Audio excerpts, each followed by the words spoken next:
નમસ્કાર મિત્રો, સ્વાગત છે આપણી યુટ્યુબ ચેનલની અંદર। તો આજે આપણે દેશ અને દુનિયાના અને તાજા અને મહત્વ સમાચારની વાત કરવાના છીએ, તો વિડીયોને અંત સુધી જોવા વિનંતી। સૌપ્રથમ સમાચારની વાત કરીએ કે ગુજરાતના વાહન ચાલકો સાવધાન થઈ જાઓ। એલઈડી લાઇટવાળાઓ તો ખરેખર નહીં। એલઈડી લાઇટો લઈને આજકાલ ગાડીઓ અકસ્માતનું જોખમ ખૂબ જ વધી રહ્યું છે। સાથે સાથે આંખોને પણ તેની ભારે નુકસાન થાય છે, જેને લઈને હવે સરકારે પોલીસ તંત્રે એક્શન આપ્યું છે અને સુરતમાં પોલીસે એલઈડી વાહન ચાલકો સામે લાલ આંખ કરી દીધી છે, જેમાં એલઈડી લાઇટવાળા વાહન ચાલકોને ચલણ આપવામાં આવી રહ્યું છે। જો તમે પણ આ નિયમોનો ભંગ કરશો તો તમે પણ દંડ થઈ શકો છો। વધુ મહત્વની આગળ વાત કરી કે અંબાલાલ પટેલની આગાહી। ખાસ કરીને 11મી ફેબ્રુઆરી આસપાસ એક શક્તિશાળી પશ્ચિમી વિપક્ષ સક્રિય થવા જઈ રહી છે, જેને કારણે 12મી ફેબ્રુઆરીની આસપાસ ગુજરાતના અનેક વિસ્તારોમાં વાદળછાયું વાતાવરણ છવાઈ શકે છે અને પર્વતીય વિસ્તારમાં થતી બરફવર્ષા પણ આ સિસ્ટમને વધુ મજબૂત આપી રહી છે, જેને પરિણામે રાજ્યના કેટલાક ભાગોમાં છૂટાછવાયા વરસાદી ઝાપટા માવઠું વરસી શકે છે।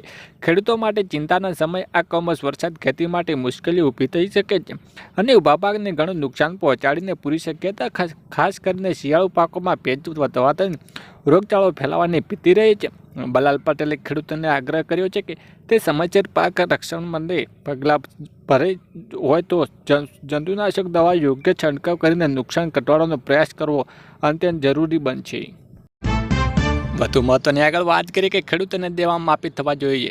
આજે 2026નું બજેટ રજૂ થયું છે અને બજેટની અંદર મહિલાઓને, ગરીબો અને મધ્યવર્ગના લોકોને, કર્મચારીઓ માટે મોટી જાહેરાત કરવામાં આવી રહી છે। આ બજેટની અંદર ઘણી વસ્તુઓ સસ્તી થઈ છે, જો કે ઘણી વસ્તુઓ મોંઘી પણ થઈ છે। સાથોસાથ ખેડૂતો માટે પણ આ બજેટ અંદર રાહત આપવામાં આવી રહ્યું છે। ખેડૂતોને જે પણ આશા હતી પૂરી થઈ નથી અને ખેડૂતનું દેવું માફ કરવા આવશે અને ખેડૂતો જે પીએમ કિસાનનો હપ્તો વધારવામાં આવે તો હજુ સુધી કોઈ ઉલ્લેખ કરવામાં આવ્યો નથી। જો શું મિત્રો સરકારે ખેડૂતનું દેવું માફ કરવું જોઈએ કે નહીં, કોમેન્ટ કરીને જણાવજો। વધુ મહત્વની આગળ વાત કરી કે 2000 રૂપિયાનો હપ્તાના સમાચાર। પ્રધાનમંત્રી કિસાન સન્માન નિધિ યોજના પીએમ કિસાન યોજનાને લાભાર્થીઓ માટે મોટા સમાચાર આવી રહ્યા છે। દેશના લાખો ખેડૂતોની આર્થિક સ્થિતિ મજબૂત બનાવવામાં મહાકક્ષી યોજનાઓ હેઠળ 22મા હપ્તાની રાહ હવે પૂરી થવા જઈ રહી છે। 19 નવેમ્બર 2025ના રોજ પાછલો હપ્તો જાહેર થયો હતો। કેન્દ્ર સરકારે હવે હોળીના તહેવારે પહેલાં ખેડૂતોને મોટી ભેટ આપીને તૈયાર કરી રહ્યા છે। વધુ મહત્વની આગળ વાત કરી કે આયુષ્યમાન કાર્ડ છે તો ખાસ ધ્યાન આપો। આયુષ્યમાન કાર્ડ આયુષ્યમાન જેવા યોજના હેઠળ વાર્ષિક 5 લાખ સુધીની મફત સારવાર મળે છે, પરંતુ ઘણા લાભાર્થીઓને ખબર નથી હોતી કે હોસ્પિટલ કાર્ડ કેવી રીતે ચાલે છે। હોસ્પિટલ પીએમ યોજનાને પર જોઈને રાજ્ય, જિલ્લો અને હોસ્પિટલ પ્રકાર પસંદ કરીને લિસ્ટ ચેક કરી શકો છો। આ ઉપરાંત આયુષ્યમાન એપ પર 1455 નંબર દ્વારા પણ માહિતી મેળવી શકો છો। હોસ્પિટલ જતાં પહેલાં લિસ્ટ ચેક કરવાની પૈસા અને સમયનો બચાવ થાય અને આ સહાય ગુજરાતના તમામ વ્યક્તિઓને મળવાપાત્ર થાય છે અને આની અંદર તમારે આયુષ્યમાન કાર્ડ કઢાવવું પડે છે। સૌથી અગત્યની વાત કરી કે આજથી નવા નિયમો લાગુ। ભારતનું ટેક્સ માળખું 1 એપ્રિલ 2026થી બદલાઈ રહ્યું છે। નવા નિયમો 2026 હેઠળ શેરબજારમાં ટ્રેડિંગ ડેટા 7 વર્ષ સુધી સાચવવાની ફરજિયાત બનશે અને દરેકના ટ્રાન્ઝેક્શન પર સરકારની નજર રહેશે। નોકરિયાત વર્ગ માટે કરને કારણે અન્ય પ્રથાઓની ગણતરી હવે ચોક્કસ કોમ્પ્યુટરાઇઝ થશે। આ ઉપરાંત વિદેશી કંપનીઓને એનઆરઆઈડી માટે ટેક્સનો નિયમ કડક કરાયો છે। હવે ડિજિટલ બિઝનેસ અને વિદેશી સંપત્તિ પણ ભારત ટેક્સ વસૂલશે।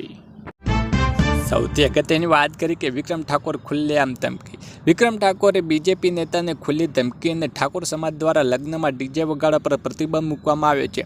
આ નિયમિત ભંગ કરવા બદલ કલાકાર ગબ્બર ઠાકોર અને અર્જુન ઠાકોરને સમાજ બહાર કરાયા છે। આ મુદ્દે વિક્રમ ઠાકોરે ખુલ્લેઆમ વિરોધ નોંધાવ્યો હતો કે ડીજે તો વાગશે જ, કોઈ જ રોકવામાં આવે તો કહેજો।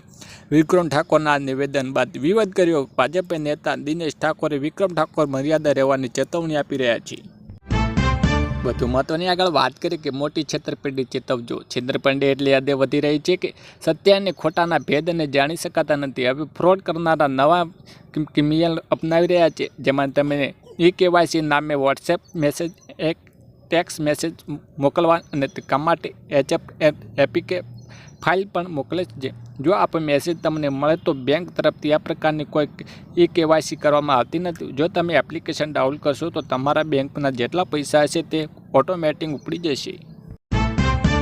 વધુ મહત્વની આગળ વાત કરી કે લોન લ્યો છો તો સાવધાન થઈ જશો. લોન લેવા માંગતા લોકો માટે ચટકો. Reserve Bank of India government Sanjay મલ્હોત્રાએ આજે નીતિગત દરરોજ સામે કરતા રેપો રેટ 5.25% યથાવત રાખ્યો છે. જ્યાં નિર્ણય લોન સસ્તી થવાની એમઈએ ઘટવાની આશા રાખતા લોકો નિરાશા સાંપડી રહ્યા છે. જોકે યથાવત માટે સારા સમાચાર છે, કારણ કે આરબીઆઈ નાણાકીય વર્ષ 2025 અને 26 માટે જીડીપી ગ્રોથ અનુભવ 7.3%થી વધારીને 7.4% કર્યું છે. હાલમાં દેશની મોંઘવારી દર 4%ની આસપાસ રહેવાની સ્થિતિ નિયંત્રિત છે. છેલ્લે મહત્વની વાત કરી કે હવે જનતાઓને લાભ થશે. ગુજરાત સરકારે આજે જ મહત્વનો નિર્ણય લીધો છે. આજે મળેલી કેબિનેટ બેઠકમાં એવો નિર્ણય લેવામાં આવી રહ્યો છે કે શાળાઓ શરૂ થતાં જ પહેલાં જ 1 એપ્રિલથી વિદ્યાર્થીઓને વાલીઓની આવક દાખલો સહિત 18 જેટલા વિવિધ પ્રકારના ઓનલાઈન મળશે, જેને કારણે 80 લાખ લોકો સીધો ફાયદો થશે. રાજ્ય સરકારના પ્રવક્તા મંત્રી જીતુ વાઘાણીએ પણ જણાવ્યું હતું કે આજે મળેલી બેઠક મંત્રીમંડળમાં મુખ્યમંત્રી ભૂપેન્દ્ર પટેલના નેતૃત્વે એક મહત્વનો નિર્ણય લેવામાં આવી રહ્યો છે. Yeah.